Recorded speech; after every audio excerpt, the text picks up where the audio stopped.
बोलिए संतोषी माता की जय हो। आज हम सुनेंगे संतोषी माता के पावन व्रत की कथा और आरती। यह सिर्फ एक कथा नहीं, बल्कि माता के भक्त की प्रेम और विश्वास की कथा है। अगर आप शुक्रवार का व्रत करते हैं तो शुक्रवार की व्रत कथा अवश्य सुननी या पढ़नी चाहिए। ऐसा करने से माता की पूजा अर्चना संपूर्ण मानी जाती है। आइए सुनते हैं शुक्रवार व्रत की कथा और आरती। एक गांव में एक बुढ़िया रहती थी जिसके 7 बेटे थे। 6 बेटे कमाने वाले थे और एक बेटा निकम्मा था। बुढ़िया माँ 6 पुत्रों का जूठा 7वें पुत्र को देती थी। 7वां पुत्र एक दिन अपनी पत्नी से बोला, देखो मेरी माता का मुझ पर कितना प्रेम है। वह बोली, क्यों नहीं, सबका जूठा बचा हुआ तुमको खिलाती है। वह बोला, ऐसा नहीं हो सकता, जब तक मैं अपने आंखों से न देखूं मान नहीं सकता। पत्नी ने हंसकर कहा, देख लोगे तब तो मानोगे ना। कुछ दिन बाद एक बड़ा त्योहार आया। घर में 7 प्रकार के भोजन और चूरमा के लड्डू बने। वह पत्नी की बात जांचने के लिए सिर दर्द का बहाना बनाकर पतला कपड़ा सिर पर ओढ़कर रसोई घर में जाकर सो गया और कपड़े में से सब देखता रहा। 6 भाई भोजन करने आए। उसने देखा माँ ने उनके लिए सुंदर सुंदर आसन बिछाए, 7 प्रकार की रसोई परोसी और आग्रह करके उन्हें भोजन कराती। वह देखता रहा। 6 भाई भोजन कर उठकर चले गए। तब माँ ने उनकी 5 थालियों में से लड्डू के टुकड़े को उठाया और एक लड्डू बनाया। जूठन साफ कर माँ ने उसे पुकारा, उठो बेटा, तेरे भाइयों ने भोजन कर लिया है, तू भी उठकर भोजन कर ले। उसने कहा, माँ मुझे भोजन नहीं करना, मैं परदेश जा रहा हूँ। माता ने कहा, कल जाओगे, उससे अच्छा आज ही चले जाओ। वह बोला, हाँ हाँ आज ही जा रहा हूँ। यह कहकर वह घर से निकल गया। चलते समय उसे पत्नी की याद आई। वह गौशाले में कंडे गोबर थाप रही थी। वहां जाकर वह बोला, मेरे पास तो कुछ नहीं है, यह अंगूठी है सो ले लो और अपनी कोई निशानी मुझे दे दो। वह बोली, मेरे पास क्या है, यह गोबर भरा हाथ है। यह कहकर पत्नी ने उसकी पीठ पर गोबर की हाथ की थाप मार दी। वह चल दिया। चलते चलते दूर देश में पहुंच गया। वहां एक साहूकार की दुकान थी। वहां जाकर बोला, सेठ जी मुझे नौकरी पर रख लो। साहूकार को नौकर की सख्त जरूरत थी। साहूकार ने कहा, काम देखकर तनख्वाह मिलेगी। उसने कहा, सेठ जी जैसा आप ठीक समझो। उसे साहूकार की यहाँ नौकरी मिल गई। वहाँ वह दिन रात काम करने लगा। कुछ दिन में दुकान का लेन देन, हिसाब किताब, ग्राहकों को माल बेचना, सारा काम करने लगा। साहूकार के 7-8 नौकर थे। वे सब चक्कर खाने लगे, लेकिन उसने अपनी लगन और परिश्रम और ईमानदारी से सभी को पीछे छोड़ दिया। उसे अपने किए का फल मिला। सेठ ने भी उसका काम देखा और 3 महीने में ही उसे मुनाफे का साझीदार बना लिया। परिश्रम करते करते 12 वर्ष में ही वह नगर का नामी सेठ बन गया और सेठ अपना सारा कारोबार उस पर छोड़कर बाहर चला गया। इतने में उसकी पत्नी पर क्या बीती वह आइए सुनते हैं। सास ससुर उसे दुख देने लगे। गृहस्थी का काम करवाकर उसे लकड़ी लेने जंगल में भेजते थे। इस बीच घर की रोटियों के आटे से जो भूसी निकलती थी उसकी रोटी बनाकर रख दी जाती और फूटे नारियल की नरेली में पानी दिया जाता था। इस तरह दिन बीतते रहे। एक दिन वह जंगल में लकड़ी लेने जा रही थी। तब उसे रास्ते में बहुत सी स्त्रियां संतोषी माता का व्रत करती दिखाई दी। यह वहां खड़ी होकर पूछने लगी, बहनों यह तुम किस देवता का व्रत करती हो और इसके करने से क्या फल होता है? इस व्रत के करने की क्या विधि है? यदि तुम अपने इस व्रत का विधान मुझे समझाकर कहोगी तो मैं तुम्हारा बड़ा एहसान मानूंगी। उनमें से एक स्त्री बोली, सुनो यह संतोषी माता का व्रत है। इसके करने से निर्धनता, दरिद्रता का नाश होता है और लक्ष्मी आती है। मन की चिंताएं दूर होती है और मन को प्रसन्नता और शांति मिलती है। नीपुति को पुत्र मिलता है। प्रीतम बाहर गया हो तो वह शीघ्र लौट आता है। कुंवारी कन्या को मनपसंद वर मिलता है और चलता हुआ मुकदमा खत्म हो जाता है। कलह कलेश की निवृत्ति हो, सुख शांति होती है और घर में धन जमा हो, धन जायदाद का लाभ होता है तथा और भी मन में जो कुछ भी कामना हो, यह सब संतोषी माता की कृपा से पूरी हो जाती है। इसमें कोई भी संदेह नहीं है। वह पूछने लगी, यह व्रत कैसे किया जाता है, यह भी बताओ तो बड़ी कृपा होगी। वह स्त्री कहने लगी, बिना परेशानी, श्रद्धा और प्रेम से जितना भी बन सके प्रसाद लेना। 5.25 पैसे से 5.25 आने तथा इससे भी ज्यादा शक्ति और भक्ति के अनुसार गुड़ और चना ले। हर शुक्रवार को निराहार रहकर कथा कहना और सुनना। इसके बीच में क्रम न टूटे, लगातार नियम पालन करना।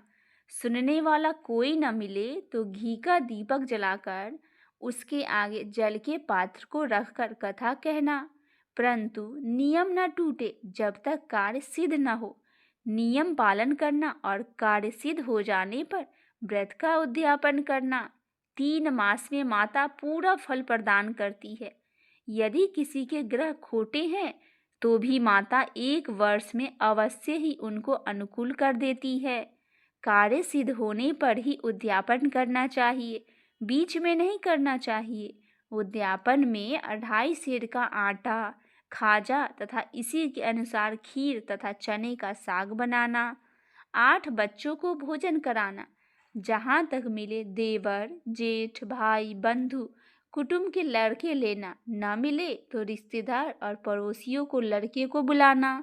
उन्हें भोजन कराकर यथाशक्ति दक्षिणा दे। माता का नियम पूरा करना। ध्यान रखना उस दिन घर में कोई खटाई न खाए।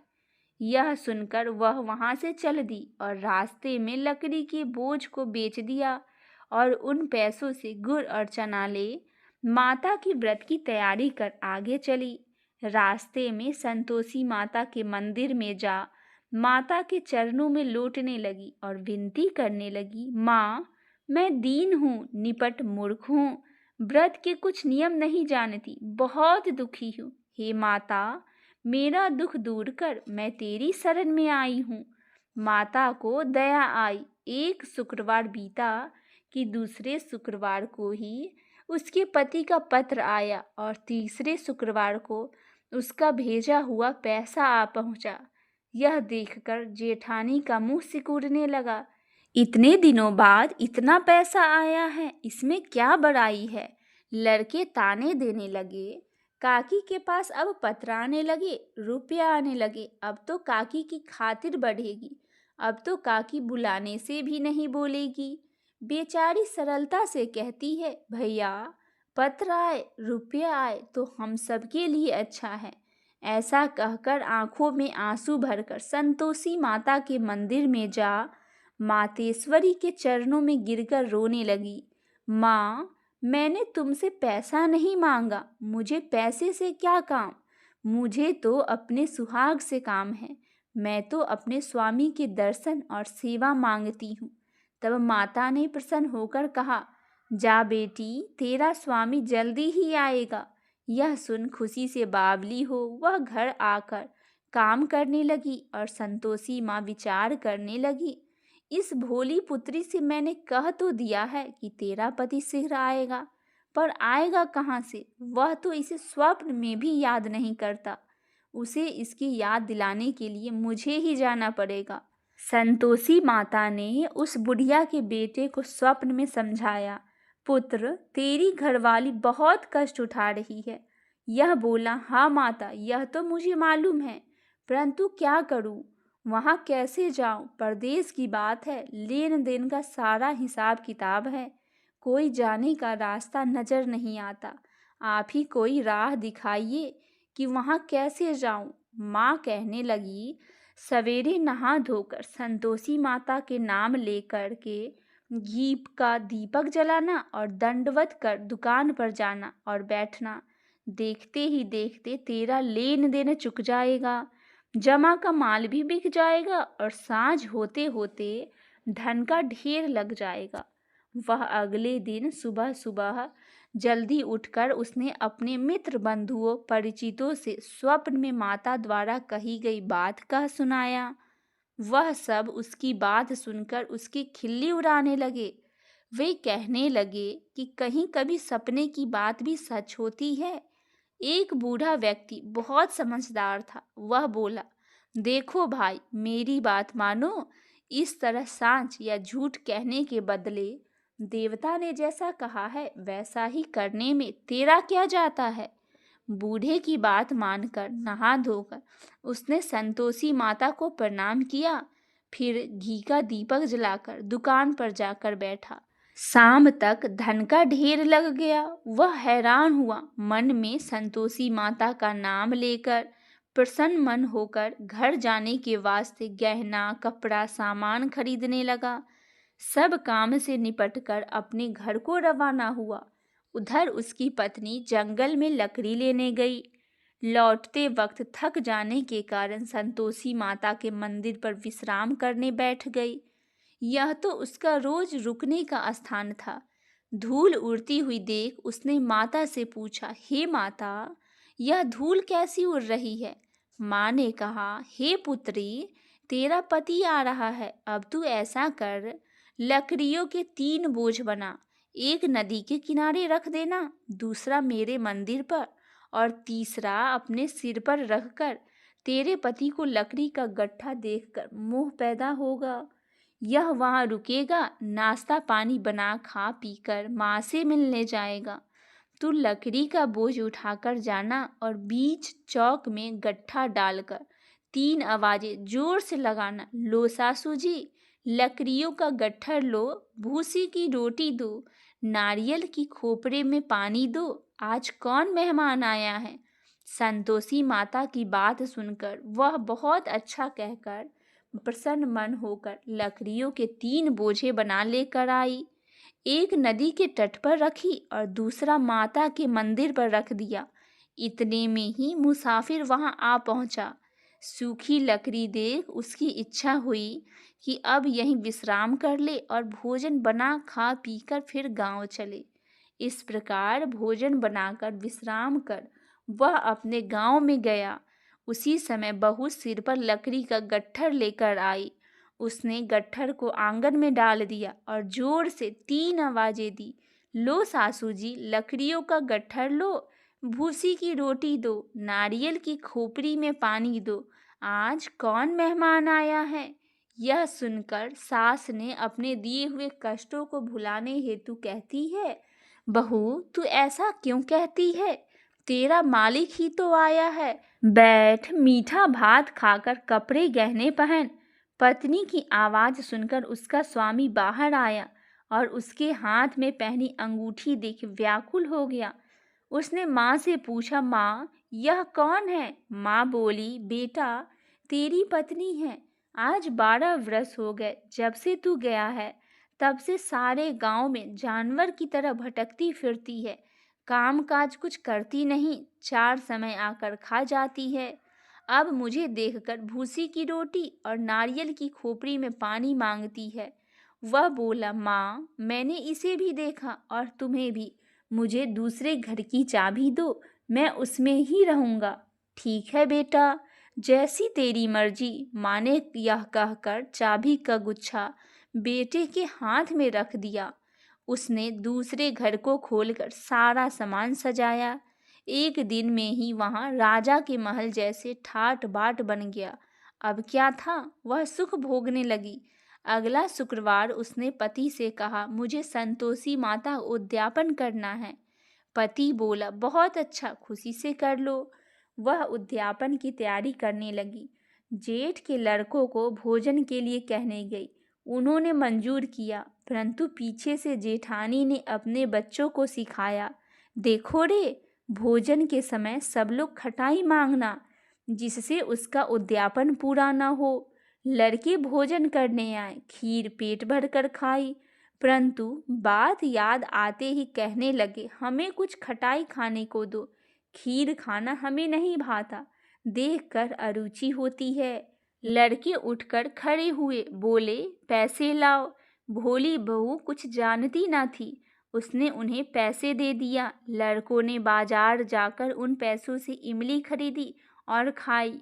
यह देखकर बहू पर माताजी ने कोप किया। राजा के दूत उसके पति को पकड़कर ले गए। अब सब मालूम हो जाएगा जब जेल की रोटी खाएगा। बहू से यह वचन सहन नहीं हुआ। वह संतोषी माता के मंदिर में गई और कहने लगी, माता, तुमने यह क्या किया? हंसाकर क्यों रुलाने लगी? माता बोली, पुत्री, तूने मेरा व्रत भंग किया है, इतनी जल्दी सब बातें भुला दी। वह बोली, माता, भूली तो नहीं हूँ, कुछ अपराध किया है तो मुझे तो लड़कों ने भूल में डाल दिया था। माँ बोली, ऐसी भूल भी कहीं होती है? यह बोली, अब कोई भूल नहीं होगी। अब बताइए मेरे पति कैसे आएंगे? माँ बोली, पुत्री, जा, तेरा पति तुझे रास्ते में ही आता मिलेगा। वह मंदिर से निकलकर बाहर आई तो रास्ते में उसे अपने पति को आता हुआ देखा। उसने पूछा, कहाँ गए थे? वह बोला, इतना धन जो कमाया है उसका कर राजा ने मांगा था, वह भरने गया था। वह प्रसन्न होकर बोली, भला हुआ, अब घर चलो। फिर अगला शुक्रवार आया। वह बोली, मुझे माता का उद्यापन करना है। पति ने कहा, ठीक है, कर लो। वह फिर जेठ के लड़कों से भोजन को कहने गई। जेठानी ने लड़कों को सिखा दिया कि तुम लोग पहले ही खटाई मांगना। लड़के भोजन करने बैठे, लेकिन भोजन करने से पहले ही कहने लगे, हमें खीर पूरी नहीं भाती, जी बिगड़ता है, कुछ खटाई खाने को दो। यह बोली, खटाई खाने को नहीं मिलेगी, खाना हो तो खाओ। बहू के इस प्रकार कहने से लड़के उठकर चले गए। उनके उठ के जाने पर ब्राह्मण के लड़के को बुलाकर उसने भोजन करवाया। दक्षिणा की जगह उन्हें एक एक फल दिया। इससे संतोषी माता प्रसन्न हो गई। माता की कृपा से 9 महीने के बाद उसको चंद्रमा के समान एक सुंदर पुत्र प्राप्त हुआ। पुत्र को लेकर वह प्रतिदिन संतोषी माता के मंदिर में जाने लगी। माँ ने सोचा कि यह रोज आती है, आज क्यों न मैं इसके घर चलूं, इसका आसरा देखूं तो सही। यह विचार कर माता ने भयानक रूप बनाया। गुड़ और चने से सना मुख, ऊपर से मुंड के समान ओठ, उस पर मक्खियां भिनभिना रही थी। दहलीज पर पैर रखते ही उसकी सास चिल्लाई, देखो रे, कोई चुड़ैल राकनी चली आ रही है, इसे भगाओ नहीं तो सबको खा जाएगी। बहू रोशनदान से देख रही थी। वह प्रसन्न होकर बोली, आज मेरी माता मेरे घर आई है। यह कहकर दूध पीते हुए बच्चों को गोद से उतार दिया। इस पर उसकी सास का क्रोध में भरकर बोली, अरे रांड, ऐसा देख कैसे उतावली हुई है जो बच्चे को पटक दिया। इतने में माँ के प्रताप से जहाँ देखो वहाँ लड़के ही लड़के नजर आने लगे। बहू बोली, माँ जी, मैं जिनका व्रत करती हूँ यह वही संतोषी माता है। इतना कहा उसने झट से घर के सारे किवाड़ खोल दिए। सबने माता के चरण पकड़ लिए और विनती कर कहने लगे, हे माता, हम मूर्ख हैं, अज्ञानी हैं, तुम्हारे व्रत की विधि हम नहीं जानते। तुम्हारा व्रत भंग कर हमने बड़ा अपराध किया है। हे माता, आप हमारे अपराधों को क्षमा करो। इस प्रकार बार बार कहने पर संतोषी माता प्रसन्न हुए। इसके बाद उसकी सास कहने लगी, हे संतोषी माता, आपने बहू को जैसा फल दिया है वैसा सबको देना। जो यह कथा पढ़े या सुने उनका मनोरथ आप पूर्ण करिए। बोलिए संतोषी माता की जय हो। आइए भक्तजनों, अब हम सुनते हैं संतोषी माता की आरती। जय संतोषी माता मैया, जय संतोषी माता, अपने सेवक जन की सुख संपत्ति दाता। जय संतोषी माता, सुंदर चीर सुनहरी माँ धारण कीनो, हीरा पन्ना दम के तन सिंगार लीनो। जय संतोषी माता, गेरू लाल छटा छवि बदन कमल सोहे। मंद हंसत करुणामय त्रिभुवन जन मोहे। जय संतोषी माता मैया, जय संतोषी माता। स्वर्ण सिंहासन बैठी चवर डूरे प्यारे, धूप दीप मधुमेवा भोज धरे न्यारे। जय संतोषी माता, गुड़ अरुचना परम प्रियता में संतोष कियो। संतोषी कहलाई भक्तन वैभव दियो। जय संतोषी माता, शुक्रवार प्रिय मानत आज दिवस सोही। भक्त मंडली छाई कथा सुनत मोही। जय संतोषी माता, मंदिर जगमग ज्योति मंगल ध्वनि छाई। विनय करे हम सेवक चरणन सिर नाई। जय संतोषी माता, भक्ति भाव में पूजा अंगीकृत कीजे। जो मन बसे हमारे इच्छित फल दीजे। जय संतोषी माता, दुख दरिद्री रोगी संकट मुक्त किए। बहुधन धान भरे घर सुखी सौभाग्य दियो। जय संतोषी माता, ध्यान धरे जो तेरा वांछित फल पायो। पूजा कथा श्रवण कर घरे आनंद आयो। जय संतोषी माता, चरण गहे की लज्जा रखियो जगदम्बे। संकट तुही निवारी दयामयी अम्बे। जय संतोषी माता, संतोषी माता की आरती जो कोई नर गावे। रिद्धि सिद्धि सुख संपत्ति जी भर के पावे। जय संतोषी माता मैया, जय संतोषी माता। अपने सेवक जन को सुख संपत्ति दाता। मैया जय संतोषी माता। बोलिए संतोषी माता की जय हो।